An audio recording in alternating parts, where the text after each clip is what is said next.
Welcome to the Cinema Psycho Show, the madhouse for film freaks and film fans of all types. I'm your host, Brian Coddington, my fellow co-host and filmmaker, John Woolscroft. I just wanted to make sure somebody did Stephen King right.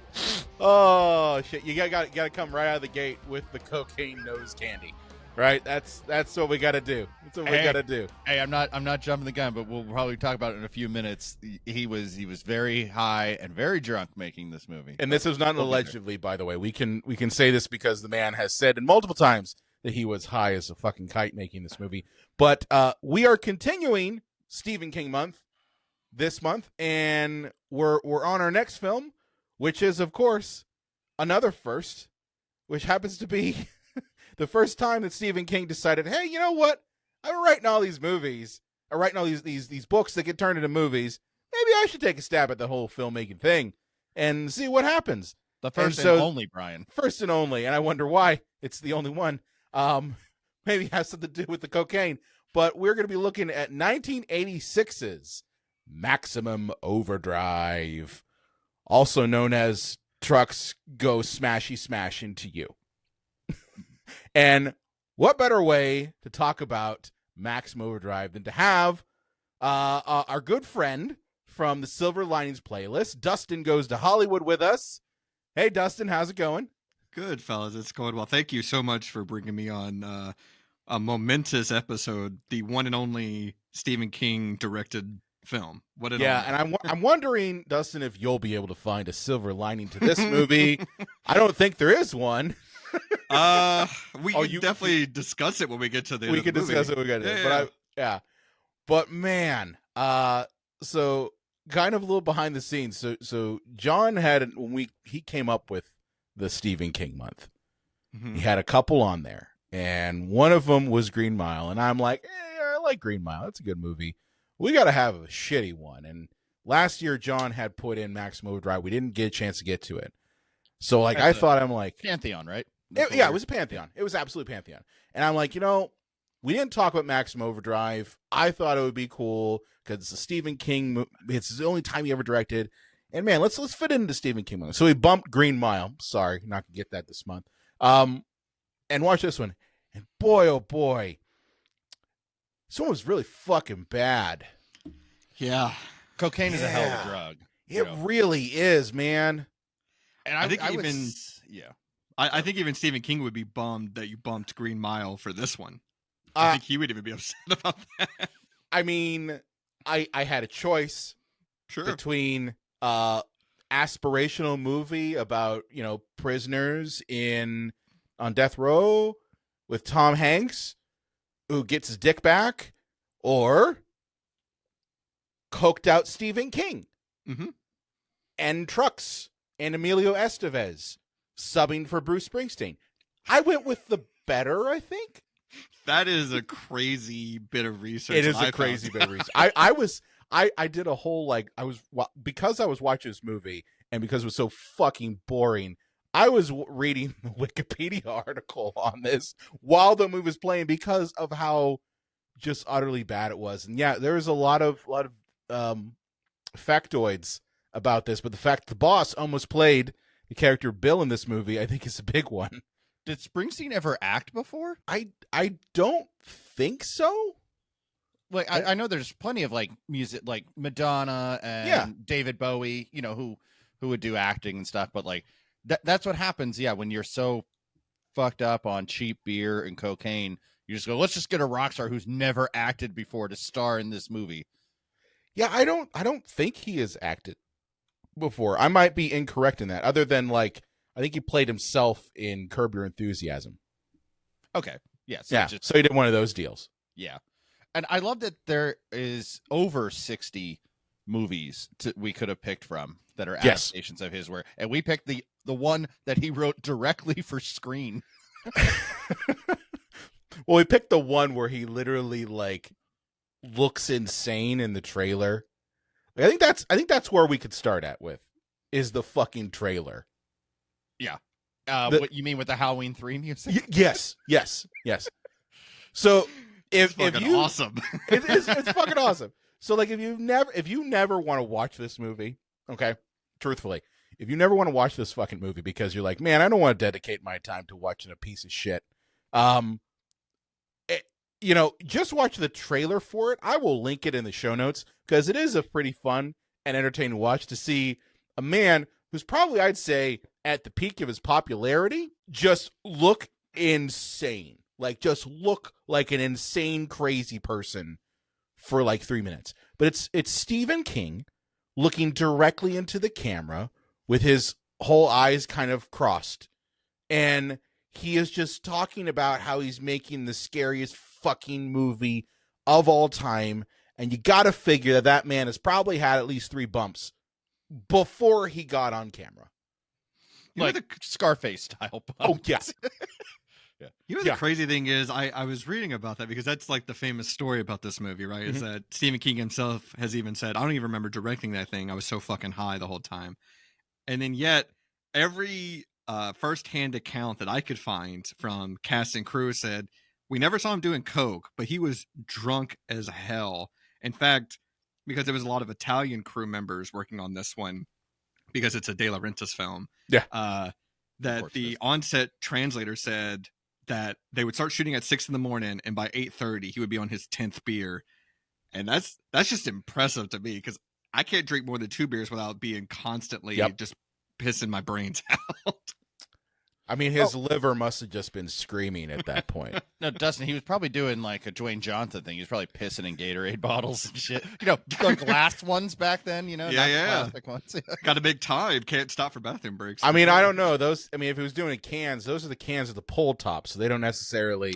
Right. You can't get your dick like in there to pee in them. But back then, if we're really going back to the 80s. But yeah, he's just fucking crazy through the entire trailer. And all it really is just like you get the idea that machines are alive and they are rebelling against humans. Like, that is the story. And I mean, it doesn't give away too much, but it just gives away that that's what's happening. And you don't really understand what, like, the title Maximum Overdrive doesn't really make much sense for the movie. Well, although it does get said Overdrive, and they need diesel. Well, in the actual film, Brett does say, well, when all of the electronics went maximum overdrive, stare at the camera. Well, this is so par for the course for Stephen King. Like, I think that he read Jaws, the novel, many, many years ago, and has had a chip on his shoulder for the rest of his life to try to do what Peter eventually did for sharks with all kinds of things. Old-fashioned cars, dogs, toilets, and this one, semi-trucks. Like, he's never succeeded. His and those are some of his shitty works. But it's like he is just so desperately trying to. He even said for Dreamcatcher, I think was it, I want to do for the toilet what Hitchcock did for the shower. Another movie where he was blitzed out of his mind writing. Was he blitzed out of his mind writing I Dreamcatcher? believe he was on a bunch of painkillers at that time because I think that was post his accident, right? That was my understanding. Yeah, that's a good idea. Let's give that guy like pain. I know I don't want him to suffer, but for God's sakes, he's going to abuse that. You know. Yeah, well, you'd think they'd like have something down, like, hey, in your history, you kind of have a tendency to abuse substances. Maybe we don't give you that. Maybe just give you some Tylenol PM.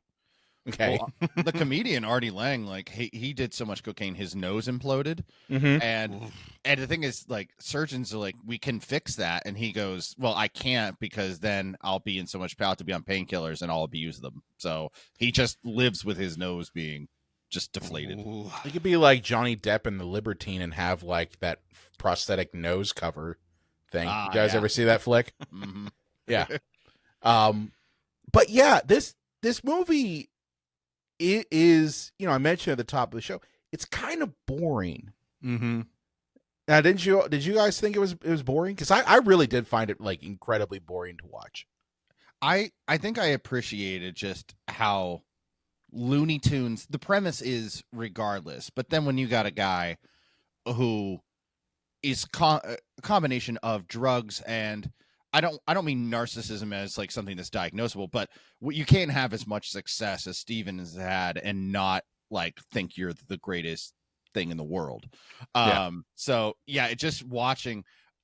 I really enjoyed watching a disaster unfold in front of me. So I wasn't bored in that sense, where I'm just like, this guy's getting hit in the dick with a soda can. The ATM's telling Steven himself to go fuck himself. You know, it's just like, what is happening with this movie?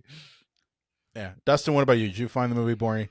You know, I had definitely seen it before, and I remember thinking like, well, that's just what it is, I guess. You know, it was fun to watch, but it's not something that I think I would, because this is like one of those cult classics, right? Like people have fun with this thing. Yeah.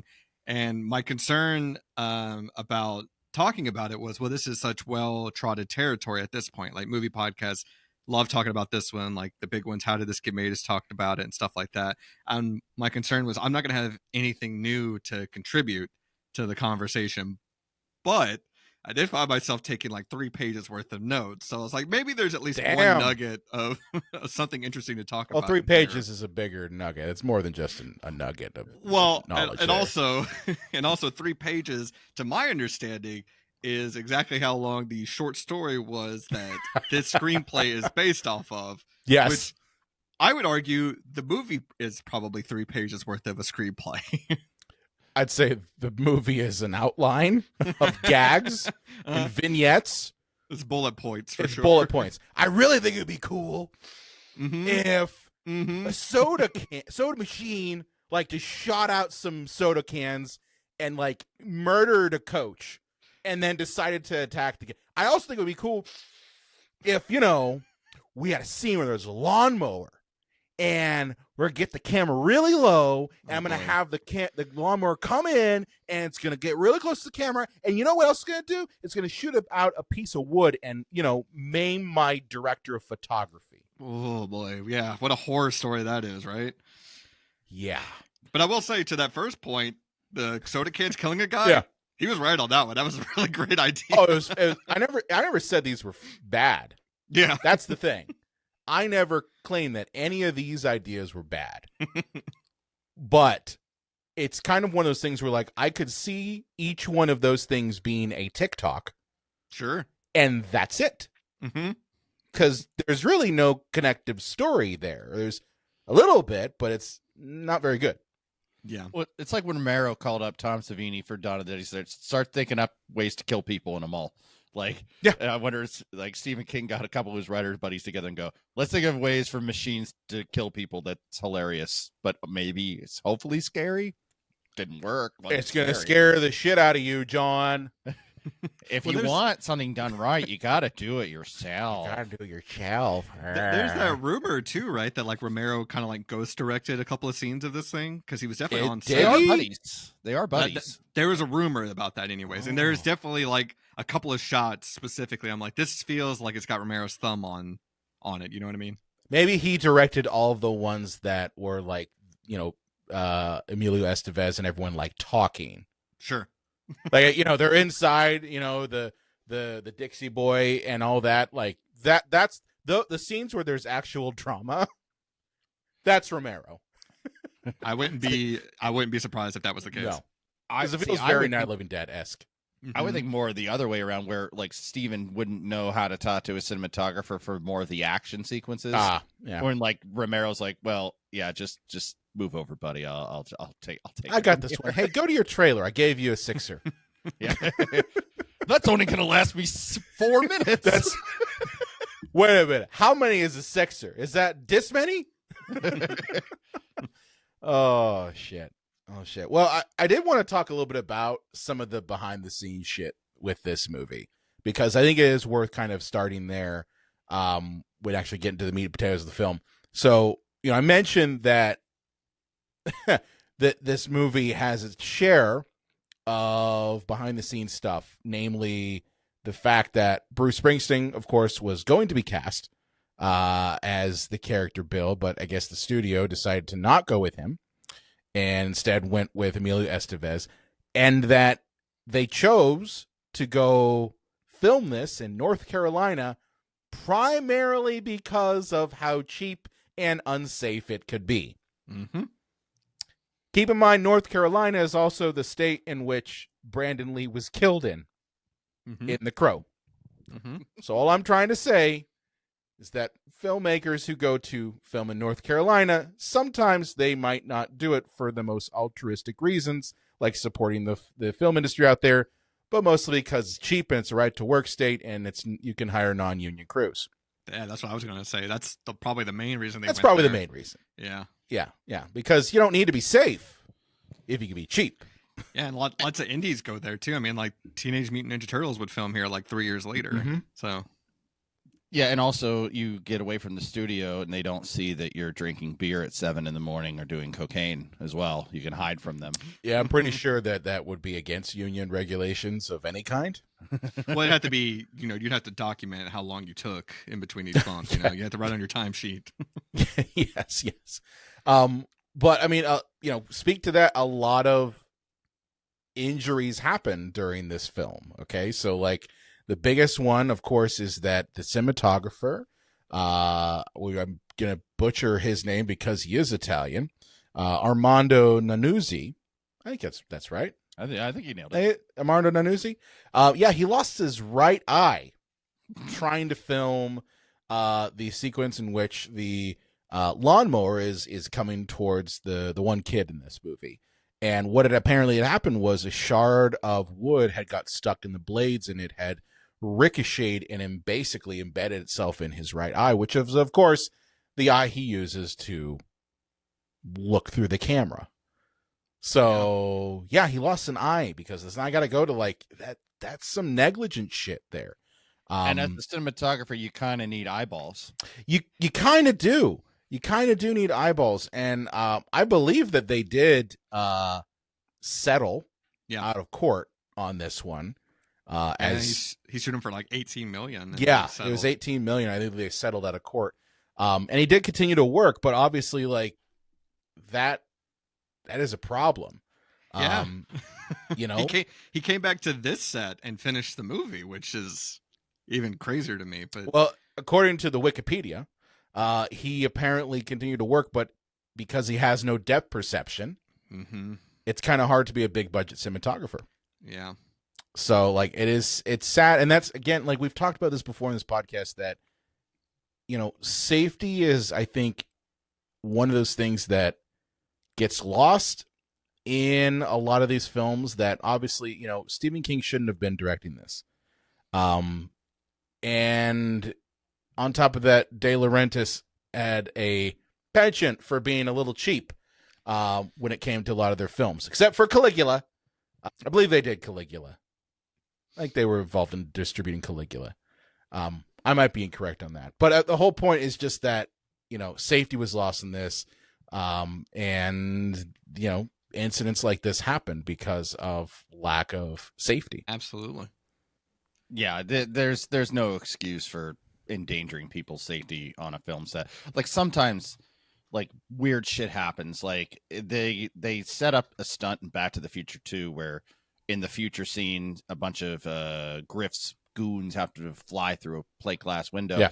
And they set it up for it to be as safe as humanly possible, but something went wrong. That's just sometimes bad shit happens when you do risky things. Like, but this kind of really just sounds like you had a crazy drug addict director just playing by his own rules, And I mean, this is a movie that has a lot of stunts. It has a lot of moving parts in terms of cars all over the place. Like, you need to have someone who is paying attention to these things if you're going to do it. If Stephen King was getting drunk on, let's say, and high on, let's say he directed Pet Sematary, okay, that's a little bit different than getting drunk and high on something that involves heavy machinery and cars and trucks and a lot of stunts and explosions and shit. A little different. I agree, although I will say you did pick the one Stephen King property that at least has some relevance to this, in that a little kid gets run over by a big rig. There is that, but it's fake. You're right. I just thought, man, the connective tissue between these two properties already. Man really loves killing people with trucks. Okay, let's just put it that way. Really loves that. But that's my point. It's just like, if he was doing something that wasn't so stunt heavy, I would be like, oh, it's a lovable thing that the man was coked out of his fucking mind. Yeah. This, though, shows just lack of responsibility. I mean, and I hope, I don't know Stephen King personally. John, I don't think you do. Dustin, I don't know if you do. But, like, I'd hope that he would view this as, like, I don't know how I live with myself knowing that, my cinematographer lost his eyeball on my fucking set while I was coked out of my head. What if I did know him though? What if I was like, by the way, I got a guest. I mean, it's kind of cool. Here he comes. Let's bring him in. But like that would be something that, and I hope that since he's sobered out and that sort of thing in later life, that he's come to grips with that. Yeah. But like that would haunt me, knowing that someone was injured, lost their livelihood because of my negligence. That specific livelihood too, right? A cinematographer losing his eye. It's like a gaffer losing his arms or something like that. No, you're right. The stunt work in this movie is bananas, and like the one I'm thinking of in particular is when Curtis almost gets run over at the gas station, and that's really that actor diving out of the way mere inches from this truck running him over. And it's like, no, that was really him. They didn't really have stunt people. I'm trying to think which one is Curtis. Curtis is the one that Yardley Smith is constantly yelling at. Oh, yes, yeah. No, her name is Lisa Simpson. Lisa Simpson. Lisa Simpson. With a southern accent. Boy. She has range.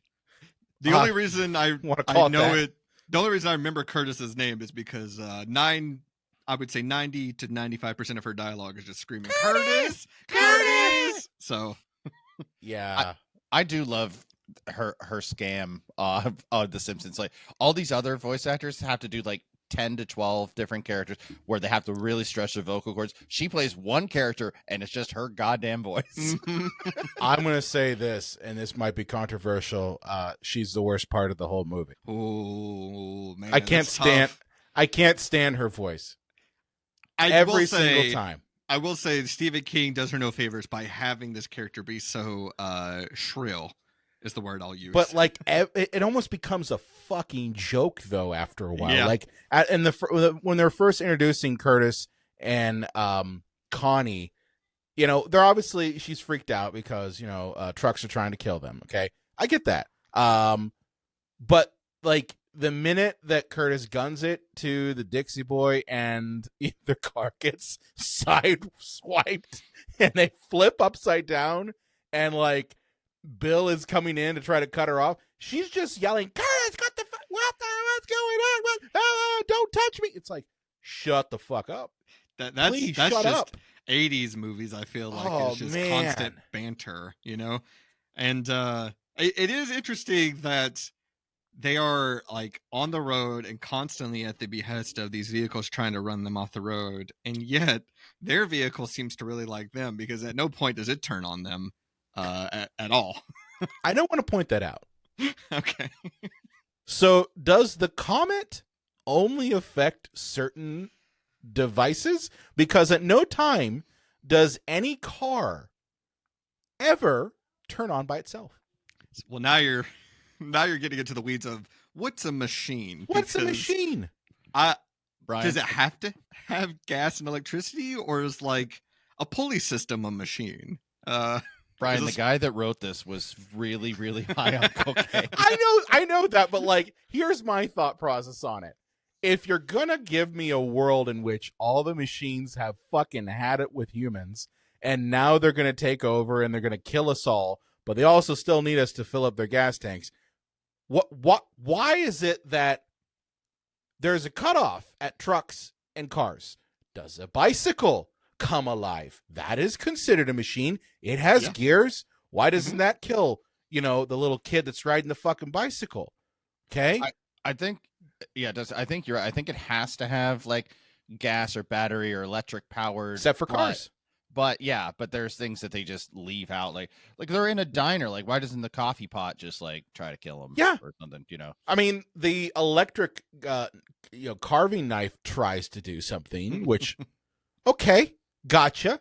That's a cool thing. But like, it's almost like someone, who is a writer for a living might have wanted to think up the world and the rules. I like to think we had that a writer. If only there was a writer directing the movie. Somebody that's written 65 novels and Yes! like 200 short stories. If only we had somebody like that who knew how stories were made and maybe made this movie. I like to think that the script supervisor tried. It was like, Steven, you have a world where machines are coming to life, and yet there's constant news broadcasts that seem to get out just working? fine across the world. And then he was, he's like, hold on, I'll be right back. And then he never came back. He said, hold on, I'll be right back. Yep. Who the hell are you, and where's my brewski? Are you George? George directing this scene? So did the PA for this project, like, it was his only job just to get a cold one for Steve when he needed Probably. it? Probably. I love his the show. brazenness of his alcoholism too. Like, I'm not gonna hide it. I'm gonna drink openly at dawn in front of my casting crew. The dawn. You gotta wonder what was the call sheet like when you got that? Was it like, okay, Number get one here beer. at 6 a.m. Golden hour also means Miller time. Mm-hmm. And make sure third PA. Make sure you have your bar bucket for Mr. King. God. Emilio was definitely number 2 because like a 6-pack was number 1, right? Yeah, totally. Well, I gotta tell you one thing. Let's get into like the meat and potatoes of this film. This film opens up with, I think, one of the worst things that any movie can do, and I'm curious your thoughts on this. I really hate it when movies give you a giant block of fucking text as exposition rather than, like, I don't know, show me the thing that's happening. Like, but this movie opens up with this giant block of text saying, like, on June 19th, 1987, the Earth passes through a rogue comet called Rhea M. I don't know why it's called Rhea M, but it is. And that suddenly the trail, like, this is all in text, is bringing machines to life. Like, that's it. It's all there. And then that lasts like 8 days. You know what that sounds like to me? I know, someone who's snorting cocaine. Well, no, an editor just desperately trying to make sure that people know what the hell's happening in this movie. You're speaking from experience, John. Yeah. well, there's that, but it's also like, that's a writer, not a director. Yes. A writer will just tell you this stuff, and that's Yes. all this is. And it's so funny because it's so specific. Like, it gets down to the seconds of how long this thing is going to last, and then I don't know. It's so much extra needless information, which is what Stephen King is known for. Like, if you took out the excess of his novels, it would be at least a third shorter. I feel like maybe 2/3, honestly. Yeah. Well, I guess for me, it's just the fact that is clearly something that you could have shot and could have put in. Like, you clearly have the model of the Earth there. Yeah. Like, we see it. You're And the telling fart me cloud that goes around it. Yeah. You tell me we couldn't, like, have just the meteor pass through it, and then we cut to Stephen King in his cameo in this movie getting out money at the ATM that says, fuck you, go to hell. Like, we couldn't just do that and then let the mystery play out through the movie? See, Brian, I just thought that was Doge had taken over that bank. Oh, I'm waiting for that. I'm waiting for me to go to my phone and, like, just pull up my bank account one day and just be like, you've been doged. Yeah. If I do open up my phone app and it says you are an asshole, I'd be like, you know what? Fair enough. You're right. I shouldn't be spending money right now. So that makes sense. Yeah. Well, speaking of this administration, there is a connection in this movie to somebody of his Cocaine? past life. Oh, The bridge scene where, like, all the bridge is going up because the machines are taking over. Marla Maples, Donald Trump's second wife, for some reason, is in this scene. No way. yeah. She was number 2. Oh, I didn't know that. Was that her attempt at acting? Probably. Yeah, like, I'm famous and rich. I'm famous and rich. Movie. Put me in a movie. Was she already married to Donald at the time? Because I don't think she was. No, I think it Google happens that. later. Yeah. That's how they met. Is at a premiere of Maximum Overdrive. I saw it up in the truck. Big truck, strong truck. Big Tears in his goblin eyes. He said, sir. Steven had the best trucks, tremendous trucks. He had the best trucks. They were tremendous. Greatest trucks of all time, they said. And I don't want to hear anybody truck. mention. Green truck with a scary face. Worst truck of them all.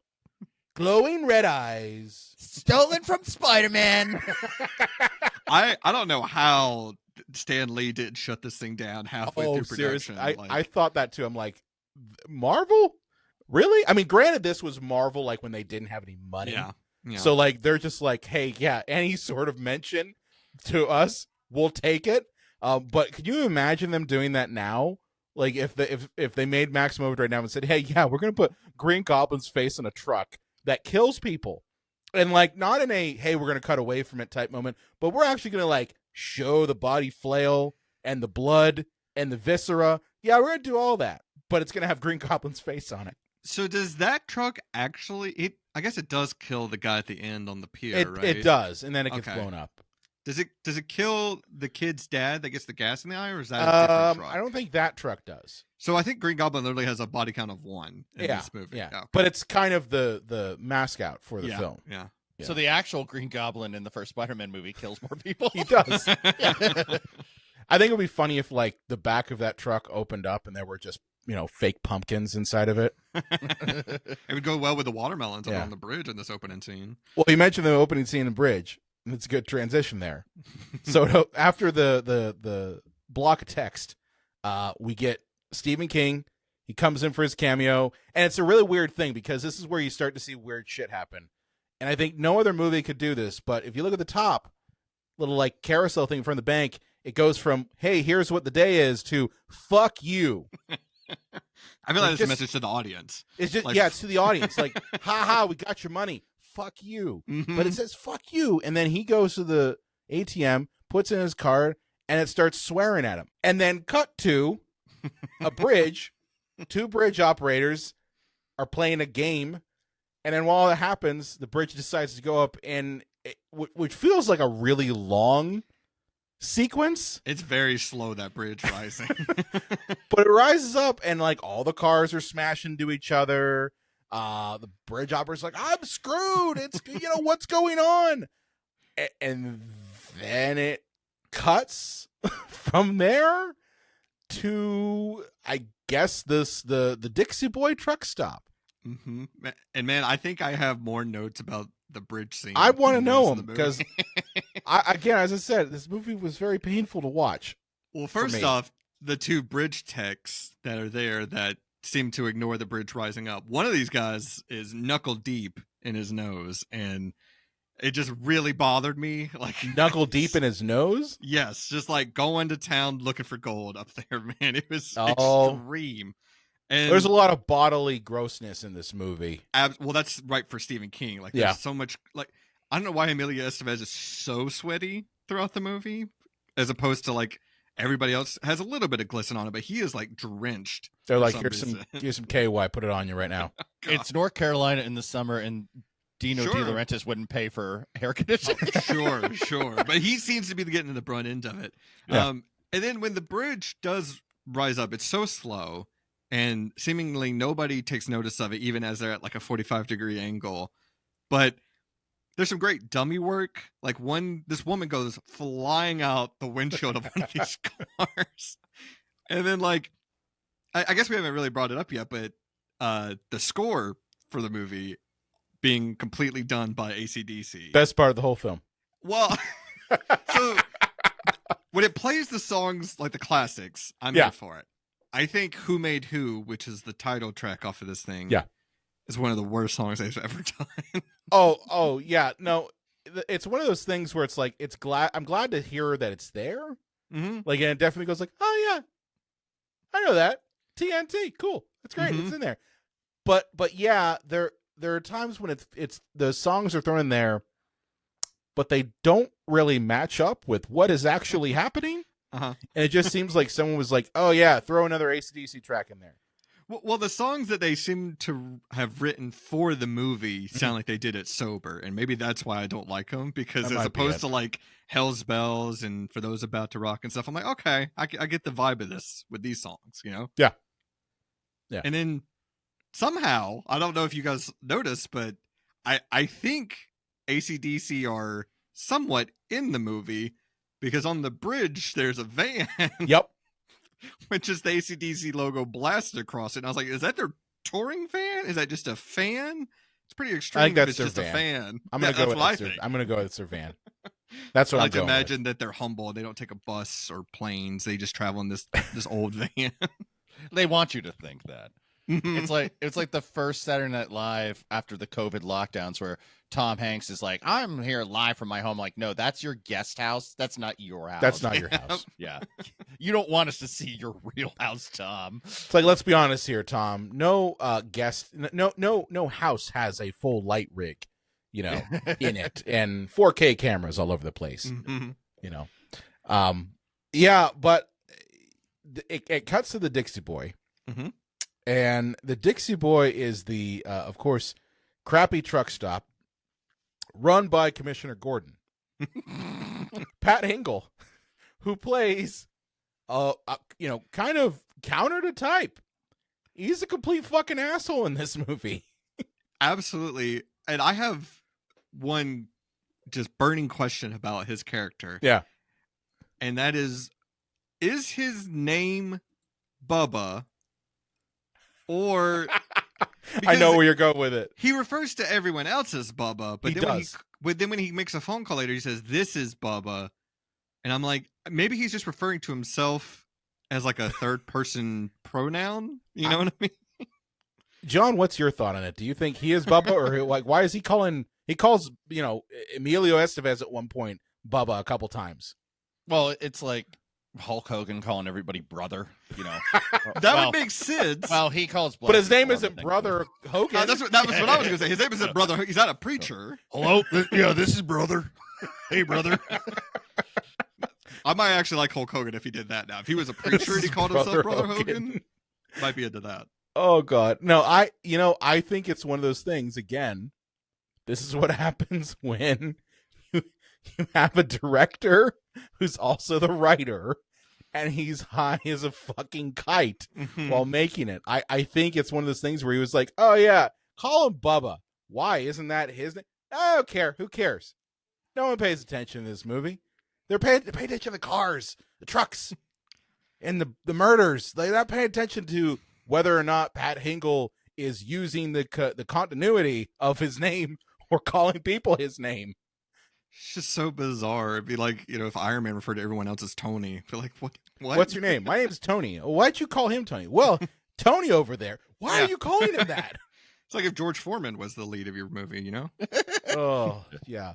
But yeah, Pat Hingle, I don't know what his deal is, because one, he's just this skeezy operator of this truck stop. But is he also like a weapons trafficker? He's like a doomsday prepper or something, man. I don't know. Like, the man's got an arsenal of shit in his basement. He's got the weapons basement from the desert in Terminator 2 when they go Yeah. down there. Yeah. It's the South, Brian. It's like you have one machine gun to one Bible. I The understand one-to-one. that, and I mean, like, don't get me wrong. Like, I totally was expecting that there would be multiple shotguns, multiple handguns, maybe even multiple machine guns. But like, Pat Hingle has enough firepower to level a couple cities. Like, the scene in which, and this is the thing that drove me the fuck out. I was bored through the most of the movie up until this point. It's the point when Pat Hingle, off camera, grabs a fucking bazooka and just starts shooting bazookas at the trucks. Oh, it's a hard cut. I literally said to myself, out loud, "What the fuck was that?" Yeah. Because it he's just hard like, cuts to "Hey, him take that." with a I'm like, rocket launcher. Where'd you get a fucking rocket launcher? Where the hell was that at? Yeah, and he fires it into the crowd of people trying to get into Oh yeah, it. well he's a piece of shit. He doesn't care. Maybe he's like ex-Marine or ex-military. Like I had a buddy who went into the military. One time we were driving around and he had to grab something out of his trunk, and I'm like, "What the fuck is that?" He's like, "It's a rocket launcher." I'm like, "You just have that in the trunk?" You never know when you need it. Yeah. Change your tire with it. No, the RPG it's unfortunate because I feel like it strips away a lot of the tension of the movie. Well, yeah, because you can just destroy the truck with an RPG. Yeah, exactly. And they do that for a couple of them, but specifically when they get to the pier and Emilio Estevez just whips it out to kill the Green Goblin truck. I'm like, oh, well, I thought that was gonna be like the big bad, like they were gonna be like some clever way you dismantle it. No, you just blew it up like you did all the other ones. Okay. Well, let's be honest here, Dustin. There are no consequences in this movie. Like, no one of real merit dies. Yeah, I would also say there is a bit of a consequence, but then it's immediately undermined because I was going to say Wanda June, the waitress, has a consequence by screaming at these trucks, but then again, Emilio she Estevez was batshit crazy the entire time, saying, "We made you." Cue music. Who made who? You know, who made who? Yeah. So like, I was like, oh no, not Wanda June, the one character who we saw for a couple scenes but didn't really contribute anything. Yeah, she dies. But I kind of anticipated her dying because, like, she just kind of was acting crazy. But, like, Yardley Smith doesn't die. Curtis doesn't die. Brett doesn't die. Bill doesn't die. Like, all of the people that we care about, they live. Mm-hmm. And it's one of those things that when you have a movie like this where some sort of incident occurs and, like, we're supposed to connect with, say, the characters, kind of like Night of the Living Dead. I'll compare it to that. The best part about Night of the Living Dead, in my opinion, is that we connect to those heroes, like Ben in particular. And the tragedy of the film is that he gets killed by us. Yeah. Not by the zombies, but by us. Well, you're talking about a classic, and you're comparing it to 1986's Maximum Overdrive.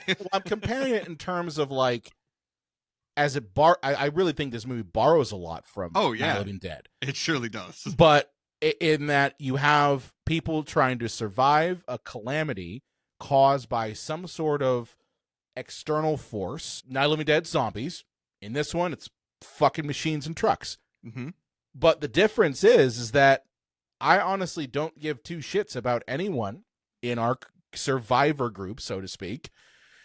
Because I don't think the director and writer knew how to do that to get me to give a shit. But then at the same time, like, there's no stakes. Like, I already know they're going to survive. Why? Because they're the beautiful people. Yeah.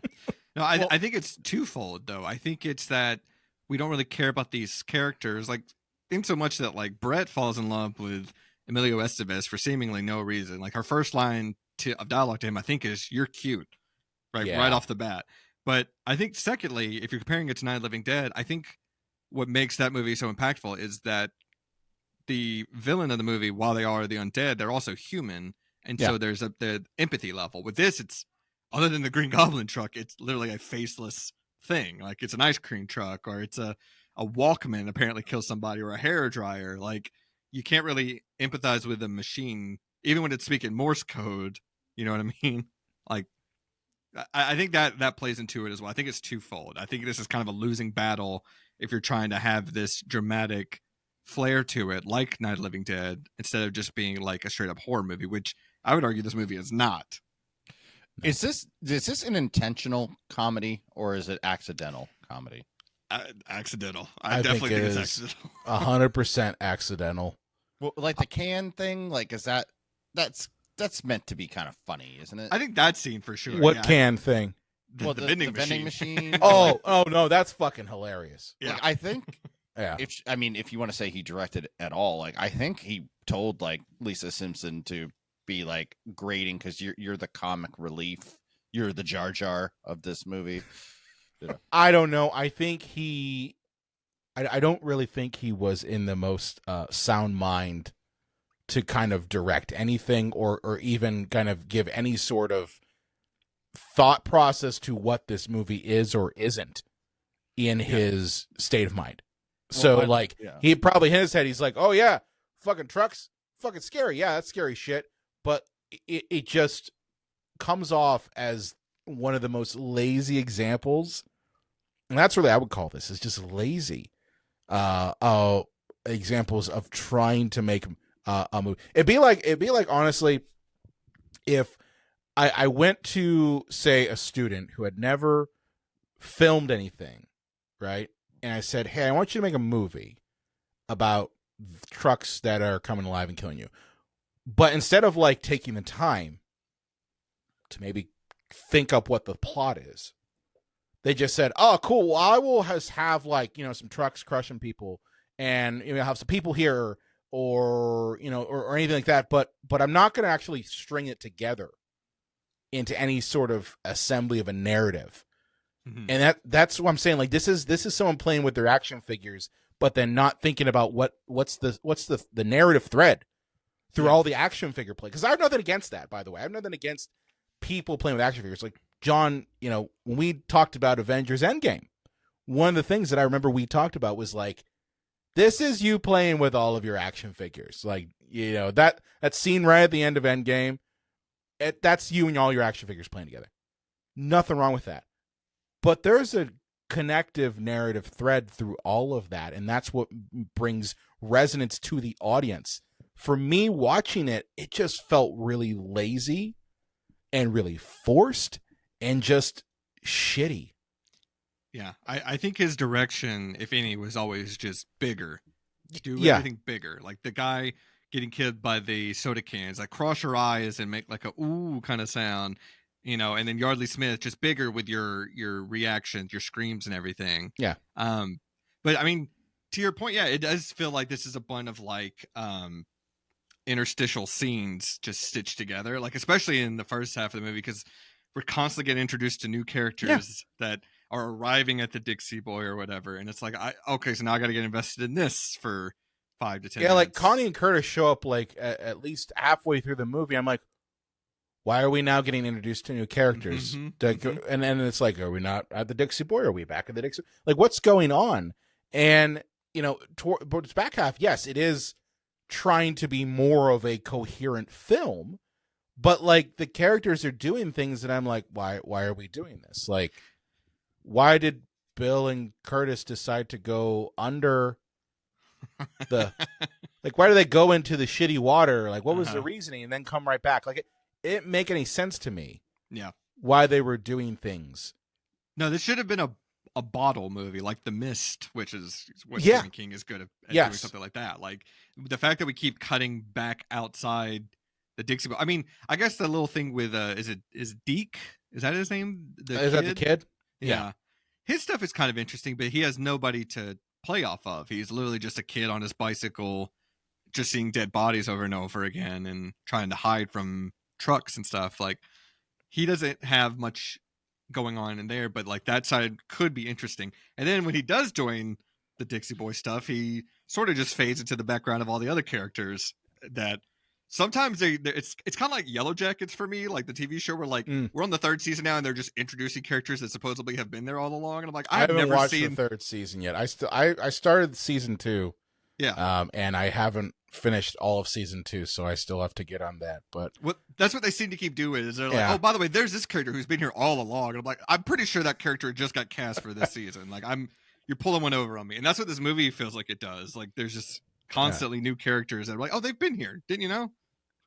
Well, this movie, I want to go through the entire plot. It's kind of a fucking mess. But I do want to get to one point, which is towards the end of this movie, and I'm curious both of your thoughts on this.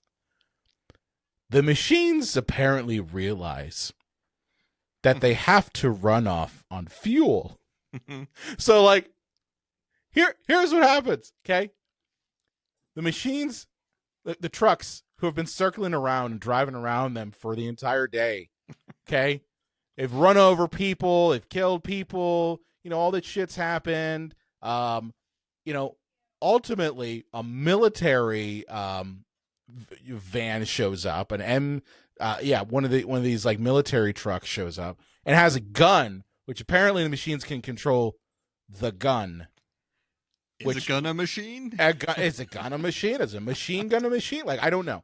But it's on the car. That's good enough as far as he's. It's only the machine guns that work, right? Pistols will work because it's not pistols. A machine gun. No. This, yeah. But, and even though the fact that there is no actual machine mechanism there that's rotating the gun, it's literally just on a pull. But hey, I get it. Okay, I get it. Suspension of disbelief. But yes, the machines basically communicate to the survivors in the Dixie Boy that they need fuel and they promise they won't kill them. And my thought process is, why then would you give them fuel? It's like it's purely plot armor that the trucks don't just ram through there. I mean, there's a throwaway line, I think, where a character says something like, "Oh, well, they can't come in because they're too big. They'll collapse through the foundation of the building." Fuck that.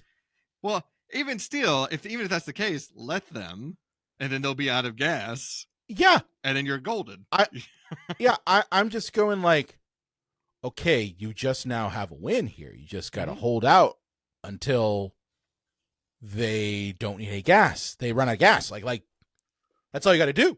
Just wait. Yeah, but no, that's not what they do at all. There's so many poor decisions. Yeah, what Emilio Estevez and his gang of survivors decide to do is turn on the pumps and give them gas, which causes all of them to apparently, because they all have the ability to communicate with other machines. Didn't know that. They communicate with all the trucks on the fucking highway to show up to this single gas station. And yeah, they're like exhausted by this time. Like I don't understand this part of the movie, and it's like the climax of it. Well, outside of the logic of just let him run out of gas, it's not really great when your villains are dependent on the hero. Yes. It'd be like in Cloud City in Empire Strikes Back. Like Darth Vader's like, "Oh, hey, I know we're fighting with lightsabers, but I really need you to clean out like my robot ass." or you know what it would be like? It'd be like, "Hey, you know what? I'm going to fight with lightsabers, but I have to charge my lightsaber first." Yeah. Can I use your Luke, can you charge it for me? You got a charge for it, Luke? You got one of those, Luke? I want to kill you and cut off your hand, but I need a charge. You got a cord? Like, it's like that, but they do it. Yeah. So yeah, they end up filling up every gas tank, and then they run out of gas. One of the trucks that, of course, has gas is like, "Here you go, buddy. Fill this up, or I'll kill you." Yeah, and I guess after that, because I don't know about you guys, but I started to kind of like peter out on enjoying watching this, and I have no problem admitting that. But somehow they escaped through the tunnels, which I'm like, you couldn't have done that earlier? Like, I know you guys were in there earlier. Could have gotten out then, but they didn't. It's funny because it ends up being a useless side plot, because the whole reason they go out is because Brett shows up, the love interest of the movie, shows up to this truck stop because she's hitchhiking with this creep Bible salesman, right? And then Bible salesman, they're always creepy. Yeah, I guess that's an adjective I didn't need to attach to that. But he gets flung into a ditch, and they're like, "Well, we got to go rescue him because he's still alive." And then by the time they get over there, he's dead, and so they have to come right back. Well, yeah, it made no sense why they had to rescue him. The guy died. Like, I was like, the fucking truck smacked him out of his shoes. He was also a piece of shit. Let him rot. He was a piece of shit. Why are you going to save him? Stephen King has a real boner for organized religion, which I enjoy, but I mean, some people probably are kind of bothered, but because like every other one of his projects, there's some creepy Christian fraud jerk guy. The Mist, another example. Mm-hmm. Yeah. But towards the end of this movie, and the reason how they're able to escape and get to the tunnels is that Bill sneaks a grenade into the truck with the machine gun, causes it to explode. Didn't see that one coming. Again, and wait. When they fill up these tanks, why didn't they just slash the tires? Or why didn't he just take one of the grenades and throw it inside the gas tank that they've been filling up? Like, why didn't he just do that? Or, I don't know, anything? Put the wrong gas in. Put water in there. I don't fucking know. Like, just do anything other than give them fuel to continue to terrorize you. Forget about the cinematographer that lost an eyeball. Let's think about the 7 to 12 script supervisors that took their own life. I'm having to work on this thing. I gotta wonder, like, just how many people like who are working on this thing were just going home like, "Oh man, I can't wait till this fucking movie's done." I know Steven's not even sharing any of his coke with me. Yeah, sharing.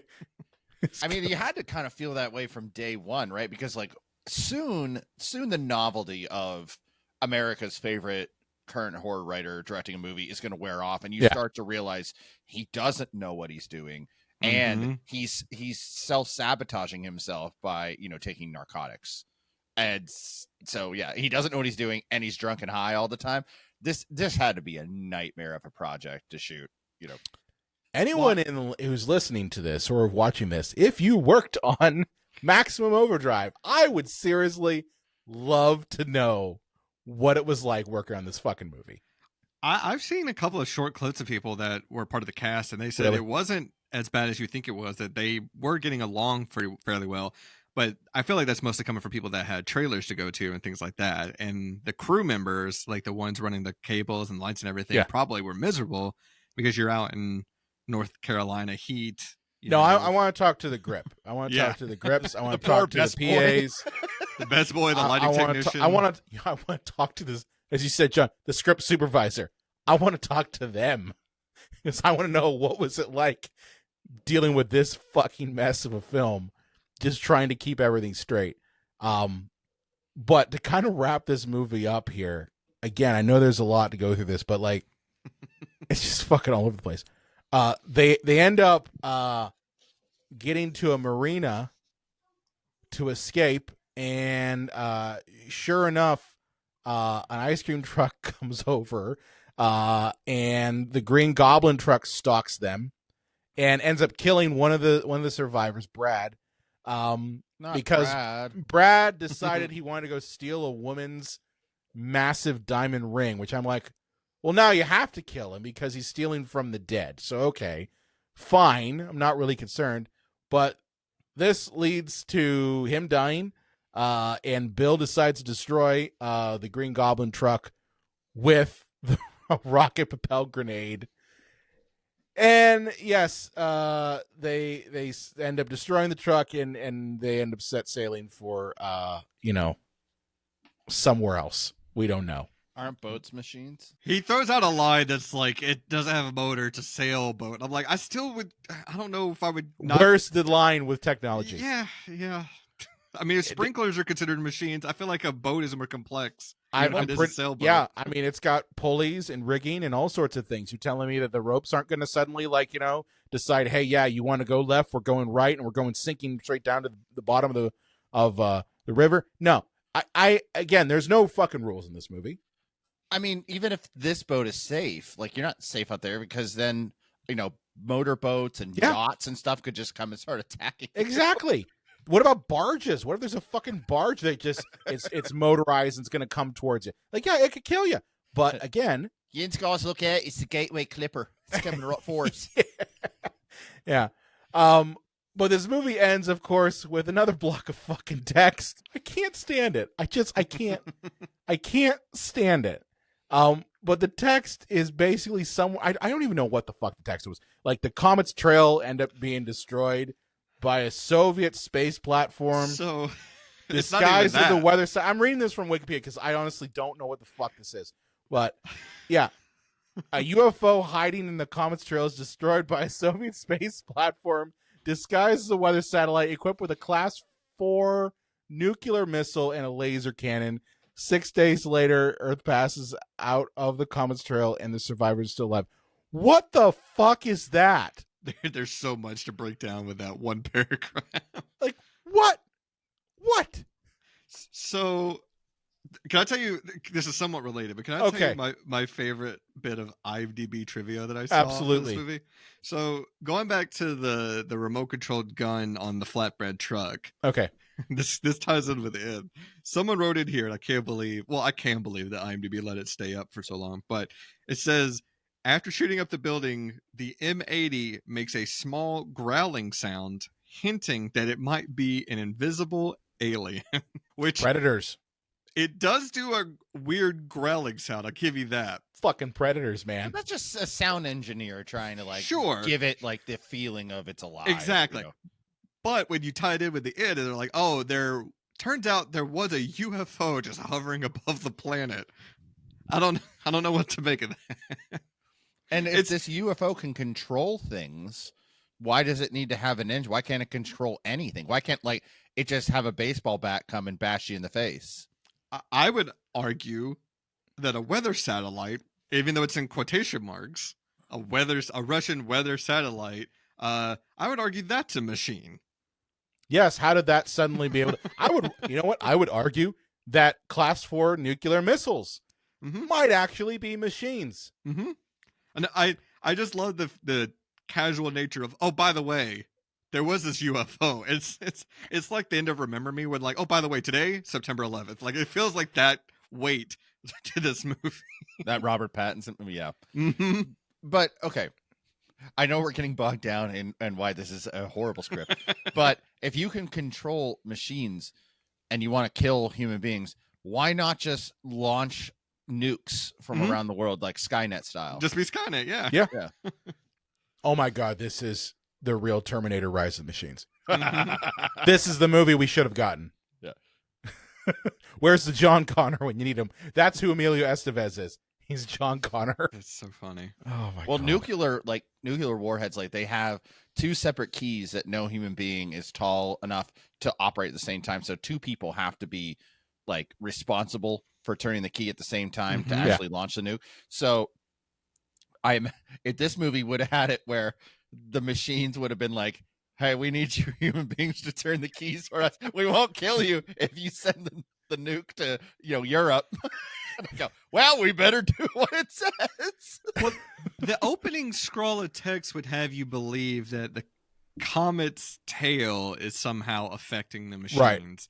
Right. And yet the end of the movie is telling us, no, it's probably aliens. So this whole time you thought it was a comet? Nah, it's probably aliens. It reminds me of the monsters are doing Maple Street, one of the most famous Twilight Zone episodes. And I show it to people because I despise the ending where because it's about Cold War panic. Yeah. And then it's aliens watching over them. And it's like, oh, this was a great study, Nandor. Oh, thank you. Whatever the other alien's name is. And it's just like, that really wasn't not needed. Yeah. To leave it open-ended would have been so much better. But yeah, a movie that opens and closes with a giant block of fucking text is a terrible fucking movie every time. But even Return of the Living Dead, which I love that film, it opens with a giant block of text, but it still works. It still works. Well, that movie is also trying to be the tongue-in-cheek. Yes, yeah, it is trying to be tongue-in-cheek. Yeah, but this one, man,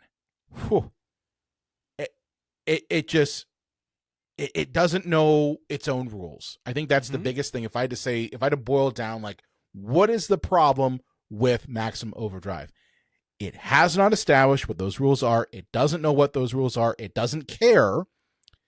And honestly, all it gives us is just vignette after vignette with a little bit of a story that is in there, but you're not going to give a shit because it doesn't know what to do with this world. And that is all because the person at the top was coked out of their fucking gourd. So much Dino so De Laurentiis? Yeah. Well, I was going to say Stephen King. I don't know if De Laurentiis and King were sharing bumps. I don't know. Not going to insinuate that for legal reasons. He was so coked out of his mind that it even started slipping into his dialogue, because at one point, Emilio Estevez is talking to a truck and he says, I got the best shit on the East Coast, practically uncut. And he's talking about gasoline. Yeah. Which I thought was an incredible line to put in this movie. Now, this movie was remade. In the 90s. Yes, it was. Why? Because Wikipedia says so. So apparently there was a TV adaptation of this film called Trucks, which aired on the USA Network in 1997. And apparently Joe Hill, Stephen King's son, who honestly, if you look at him, he looks like a dead ringer for his dad. He sure does. It's kind of creepy. Wants to remake this movie. With alterations he said with alterations to the original material. I think that's a smart idea, bud. Yeah. We'll just narrow it down to like it can only the alien can only control automobiles, or things with engines. So that's what I'm saying. The electric knife, no, that's out. That's what I'm saying, John. Is like this movie needs rules. It needs it to communicate what those rules are to the audience in a way that we as the audience understand how things work in this world. And then we have to give a shit about the people that the film is showing us who are our heroes and protagonists. If I don't give a shit about them, I'm not going to care what happens to them. That's why, like, I was bored. I was like, I don't care what happens to these people. Yeah, you can overlook a lot with a movie if you like the characters. Absolutely. Like Star Wars: A New Hope, they're trying to escape, from the stormtroopers and the Death Star, and they jump down into the trash compactor unit. And I remember watching that movie and thinking, why don't the stormtroopers just go over and shoot down in the trash compactor unit? Yeah. But it's because we like the characters and we like this movie that those kind of things you're willing to overlook because you're invested in the ride. Well, not only that, I mean, I'll go back to Night of the Living Dead. Okay, Night of the Living Dead has characters that I like and like a lot, but it also has characters that I loathe. Okay? The difference is that I'm getting an emotional response to those characters, whether it be I love them or I hate them. So that means that when things happen to them, I'm invested, whether it be like when Cooper gets killed, which love that part because he's a piece of shit, Koopa, or when Ben is tragically killed. Okay, so like whether I love them or hate them, it doesn't matter. It's the fact I'm emotionally invested in them, and that is a movie that has some technical flaws. I mean, the movie was made in 1968 for fuck's sake, or 67. So like, yeah, it's not perfect, but I understand the rules when I watch that movie. I understand who I should care about and the dynamics of the drama in that movie. And that's not here. So like when things happen to these characters, I'm bored out of my mind because I'm like, I don't give a shit what the fuck happens to Bill. I don't care that Bill had to, what his backstory is of doing some North Carolina crime, some sort of bank robbery. I don't care. Yeah. I don't care about Brett and her very quick way of meeting Bill and then immediately sleeping with him 2 hours later. Boy. Hey, he's just so fucking sexy. I mean, I get it. For women to keep he's the only bonable guy in the entire Dixie boy. I get it. I would let Bubba just. You would just let him. Yeah. And he'd be like, "You like that, Bubba?" I'd be like, "Yes, I do, Bubba." Well, which Bubba are you talking about? Who's getting called Bubba? Who would do that? But no, it's just one of those things where it's like, I don't care about any of the survivors because the movie hasn't given me a reason to care. So yeah, I mean that's the biggest problem with it. Yeah, and if I was go ahead. Oh yeah, it's Dustin. It's funny that you bring up The Mist because like that is a much better story. Mm-hmm. I can't. No, I don't know exactly when he got off the powder, but with him sober, writing characters that we care about and dislike, because like Marcia Gay Harden's character, I couldn't wait for her to die. The guy, love that part when she dies in it. And like the dad and his kid were so great, and then like the neighbor was like, you kind of understood but where he was coming from with his neighbor, but also he's kind of being a dick, but you can understand that he thinks his neighbor's just fucking with him because he told him there's like monsters outside, and it's just like, this is great. It's all in one encapsulated area, just like this movie, but I care about these people. I either love them or I hate them, even the really side characters like the military guys, and then they're like sacrificed, because Marcia Gay Harden told people to. I'm like, oh, I feel bad for those guys, because they're just grunts, they didn't have any control. But this one, yeah, Brian, you're right. Like, it's a bad sign for a movie when you don't remember characters' names, and I'm like, oh yeah, Emilio Estevez and Lisa Simpson and Commissioner Gordon, because I don't remember their names because they're not relevant. If you ask me like Terminator, I'm like, oh, that's Sarah Connor, that's Kyle Reese, because like I connected with it. Gremlins, that's Billy Peltzer. Those are better movies. Those are with better characters you give a shit about. Yeah, I give a shit. If I don't give a shit about the characters, then the film will fail. That's the audience's single goal, is to be transported to another area outside of their current reality and care about what happens. Have some emotional reaction to what happens. And if you can't do that, then you're taken out of it. I mean, I can't tell you how many times I was looking at my fucking phone while watching this movie. And I was trying real hard to pay attention to things, but it was just very difficult to do so. Well, Brian, I think you hit the nail on the head when you were being facetious, but I think Stephen King saw that the trucks were the star of the movie. Oh, in his mind, it absolutely was the trucks as the star of the movie. He was like, how many explosions, how many trucks, how many machine deaths can I get? Don't get me wrong, that's important to have with a movie like this. Those are the moments that are for the trailer. But the trailer is only like 2 minutes long, and you got to stretch this thing out to like 90 minutes tops. Well, even Steven Spielberg has said that the star of Jurassic Park was the T-Rex, but that doesn't mean that he can just not care about the humans. Yeah. Oh. Yeah, well, if I was playing script doctor on how to fix this thing, I would take the mist as a good point to start with, because you have Thomas Jane, right, as your focal point. I would do that. I would have, if you want to do all this stuff outside the Dixie Boy first, that's fine. Just start with one character outside and then arrives at the Dixie Boy where things are already in motion. If you want to make like Curtis and Yardley Smith like your main characters, start with them. And then when you get to the Dixie Boy, then you can introduce Emilio Estevez and all them and have them be like these other characters. But you need a central focus point. That's number one.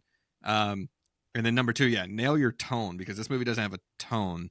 It wants to be quote unquote scary, but it also wants to be a black comedy at times.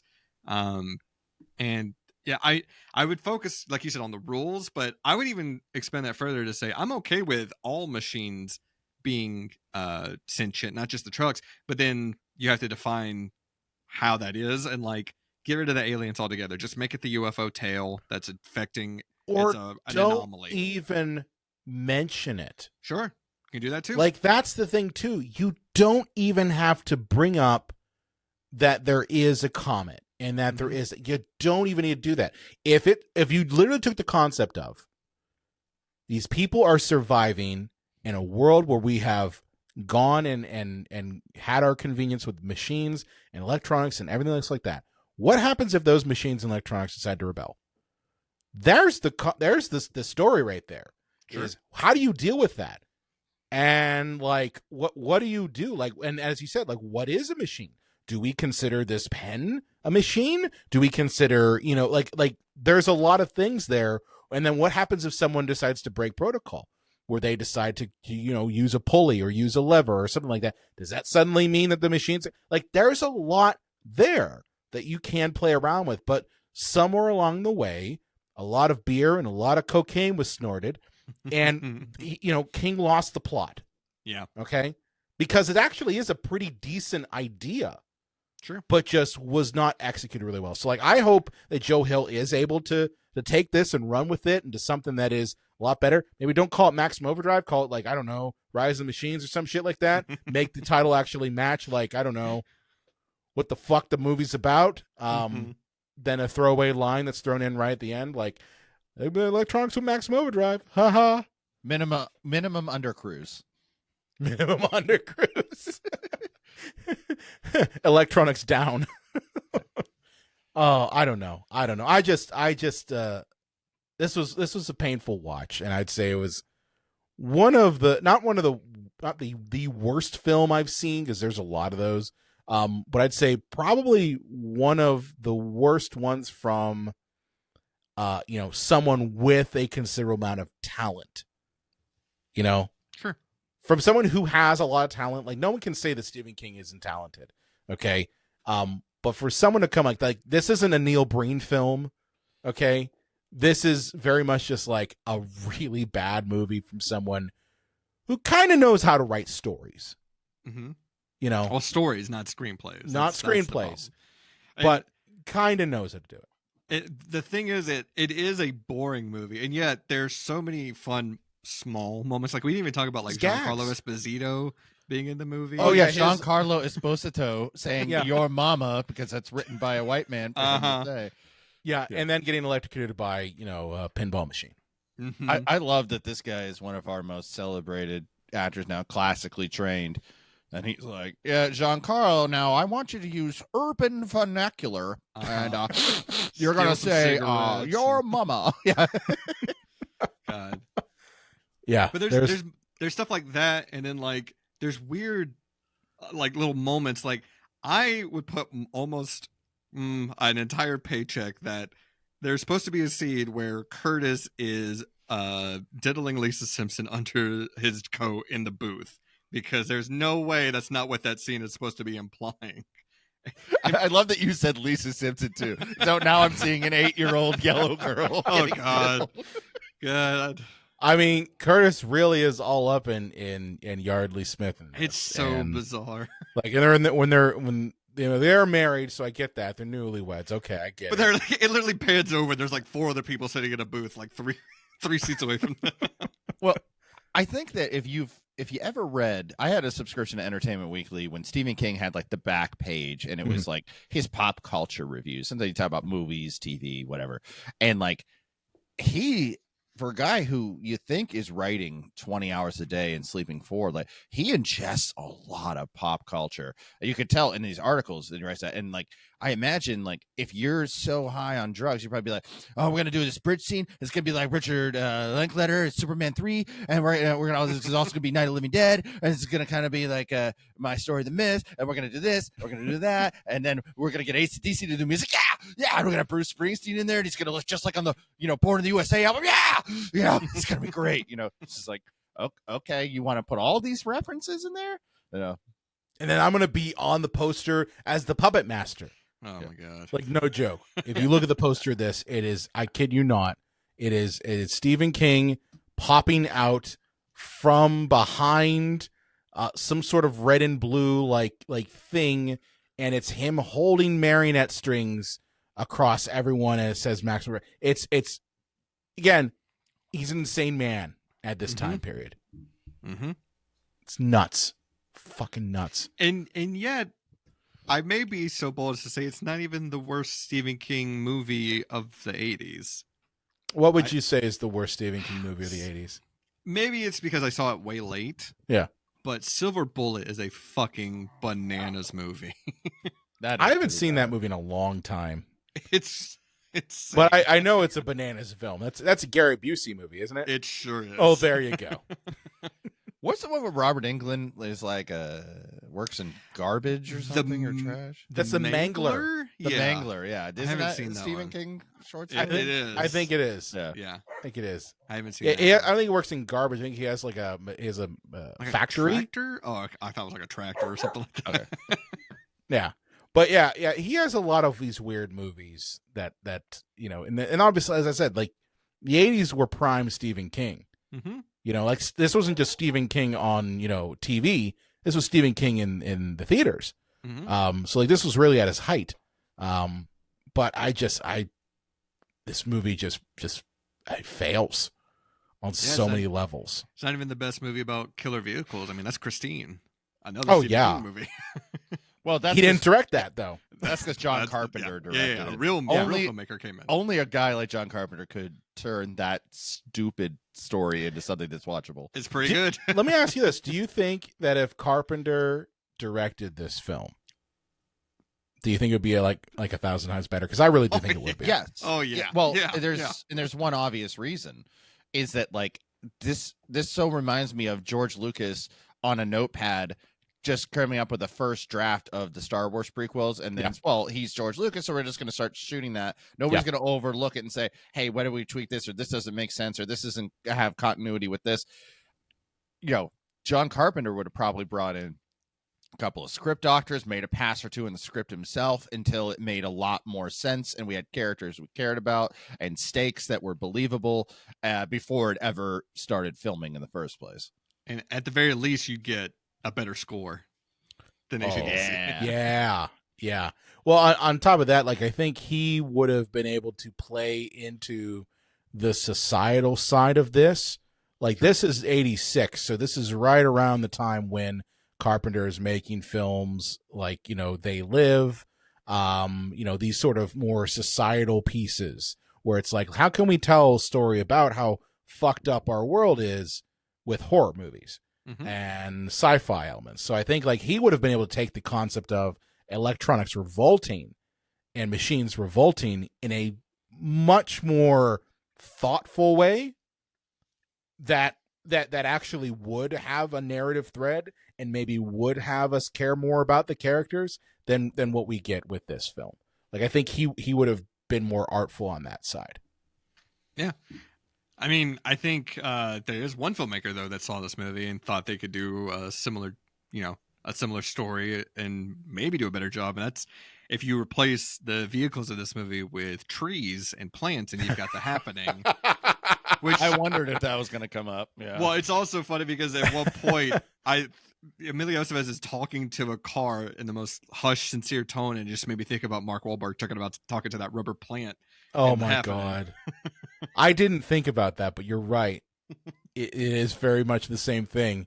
Mm-hmm. Only, you're not going to see, anyone come out being like, "We created you." It's like, no, we dude. planted you. We planted you. I gave you water. Hey, we made you. We give you water and stuff. Quit killing us.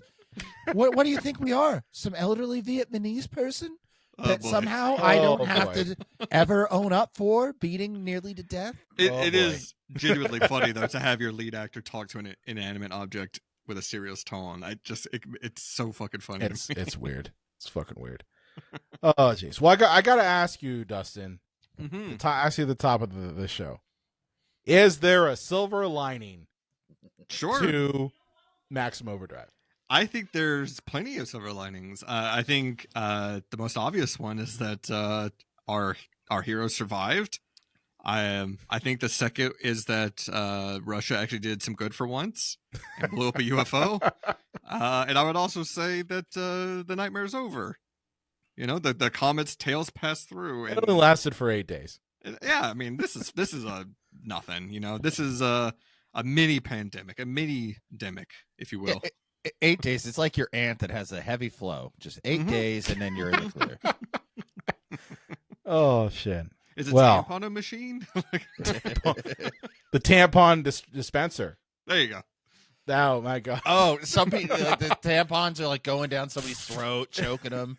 Still in the plastic. Like, Oh my God! There's so many better machine gags could have been made with this. Like, can you imagine like if someone was like a high school kid, like some high schools like they have like condom dispensers in like bathrooms. Like some high school kid just gets smacked in the face with a bunch of condoms.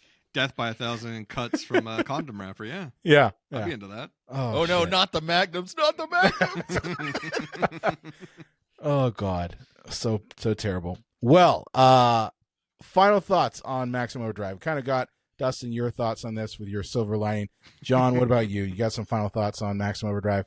I appreciate disasters in movies if there's like an interesting story there, like for example, like a Neil Breen movie. It's going to be bad because Neil Breen made it and he doesn't know what he's doing and he's kind of a crazy person. But this is just like, what happens when America's most beloved horror writer decides he's going to direct a movie while on drugs, and just it's this beautiful historical thing to me where it's just like, remember when and remember what happened, and just the beautiful disaster that came from it is, I find that way more interesting than anything that was actually captured on screen. Yeah. I think just for me, it is just seeing what happens when someone, is on cocaine and given responsibilities to direct a movie, and seeing like it's hard for me to get final thoughts on this because again, I really found this movie incredibly boring to watch, and I guess like I love the gags. That's it. You could have strung a bunch of gags for 90 minutes and I would have been fine with it. But like it's just, it's a pitiful excuse of a movie, in my opinion. Yeah, just a really pitiful excuse for a movie, and it's just really fucking boring. It's very boring. Really fucking boring. Yeah. Well, Dustin, what's going on at the Silver Lines playlist? I want to ask you, how's the podcast going? Got anything new going on over there? Podcast is doing well. We're actually we just did our 200th episode. Woo, congratulations. Thank you. On Back to the Future Part 2. Funny enough, it came up on this episode. but we are in the middle of a season right now, season 8, and we're taking a little bit of a break for one of our hosts to get married. And then we're coming back. Hey. Yeah, it's a little important. And then we're going to finish out the rest of the season with, I think, 8 more episodes, if I'm not mistaken. And then in the meantime, we do have a Patreon where we're releasing some bonus stuff. Patreon.com/silverliningsplaylist, where Nathan and I are going through every major release in the Ninja Turtles franchise, starting with amazing. The live action films. We just recorded our episode on the concert tour, which was a lot of fun. Oh God. And then coming out of our shells. Yes, sir. And we talked about the smaller sequel version, Getting Down in Your Town. We talked about that one too. Oh my God. Wait, have you guys done We Wish You a Turtles Christmas? We have not. We're talking about that being like a special, like around Christmas time at the end of the year one, but that one's so fucking bad. We've done the first 3 live action films. We've done the concert tour. We're about to record the first animated one, TMNT, and then we're going to circle back around and do all the TV releases. So that's happened on our Patreon. Like I said, patreon.com/silverliningsplaylist. And we're also doing a tournament over there, like a kind of a March Madness style bracket where, because we've released 200 episodes, we're asking our Patreon members to vote on what movie is the ultimate silver lining movie, meaning which one has the most upsetting ending. And 50 Shades of Grey, of course it was. 50 Shades has, I don't think it's come up yet, but because we're doing it in legs, but it's funny. So far, the ones moving on to the finals are Hereditary. Okay. And In the Mouth of Madness. That's the ones we've got for sure going to the finals, but we have 5 more legs to go. So I'll let you know specifically, Brian, whenever 50 Shades and Stay Alive come up where they land. Yeah. Hey, I don't think Hereditary should be in there because honestly, that family just cut the slasher budget by 25%. We should have had you on that episode for a silver lining. Yeah. Hey, we can afford eggs again. John should have been on all of the episodes that I was on, but he decided not to be there each time. Hey, there were outstanding reasons. I'm so glad. I know. I'm glad that for once I'm on something that has you on it. Yeah. I thought it was like some kind of like poltergeist curse. I was going to say, I think there's some kind of polarity that can't exist where all of us end up on the same podcast. It's going to happen one of these days. Yeah, eventually. It might take 5 years, but one of these days, all of us, you, Nathan, Mally, John, myself, even, your man in the chair, all going to be on the podcast at one time. It'll happen one time. But no, it was fun talking about 50 Shades of Grey, even though I felt bad being the one to say like, yes, that's the movie I will pick. Hey, man, we picked. I will say, as you gave a group, me a list. We did pick this one, and you gave me a list. list. That one. Yeah, it wasn't. Nobody's being held their feet to the fire on any of these episodes. Well, maybe you can go to 50 Shades Darker or 50 Shades. It's on the list of potentials. I'm not coming back for that one. I got enough of 50 Shades. I don't need any more of that. Even though they were all available. Even though they all were available on Peacock, I'm like, I'm not watching this shit again. The only streaming service that would have 50 Shades is Peacock. Yeah. Yeah, well, how else are all the boomers going to be able to get their jollies on if not being able to get a successive hit of all the 50 Shades movies? Oh shit! Well, this has been fun. Where can people find more information about Silver Linings Playlist? Well, there's one easy way to get to us, and that's our website, tslppodcast.com. It's got links to all our social media. It's got links to the Patreon, and even has links to where you can listen to all our back catalog episodes. So anything you want to do, you can get it done there. Sweet. John, where can they find you at on the internets?